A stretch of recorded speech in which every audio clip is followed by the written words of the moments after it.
ఎవరు ఎన్ని కేసులు పెట్టినా రాజకీయంగా ఏం చేసినా కూడా న్యాయం గెలుస్తుందని నేను చాలా బలంగా నమ్మాను.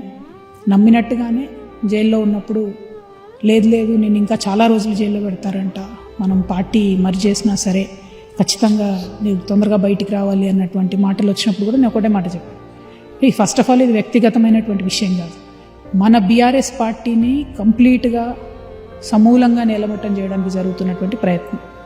ఆ ప్రయత్నం నా వల్ల సక్సెస్ అవ్వకూడదు. ఎందుకంటే పార్టీని నమ్ముకొని 75 లక్షల మంది కార్యకర్తలు ఉన్నారు. వాళ్ళందరి జీవితం ఆగమైపోతుంది. ఎందుకంటే మనకంటే ఎక్కువగా ప్రతిష్టతోని గ్రామాల్లో మొహం చూసి ఇతర పార్టీ వాడు గల్లబట్టుకొని కొట్లాడేటోడు కార్యకర్తలు ఉంటారు. వాళ్ళు పుస్తెలమ్మి ఇల్లమ్మి ఎలక్షన్లు చేసిన కార్యకర్తలు చాలామంది ఉంటారు. అట్లాంటి కార్యకర్తల జీవితం నేను ఒక్కదాన్ని జైల్లో ఉండలేను, నాకు ఇన్కన్వీనియన్స్గా ఉంది అనేటటువంటి అంశంతో నేను రాజీ పడలేదండి. సో కేసీఆర్ గారు ఎంతో మొండిగా ఉండి ఉద్యమాన్ని నడుపుకొని రాష్ట్రాన్ని తెచ్చారు, పార్టీని నిలబెట్టుకున్నారు.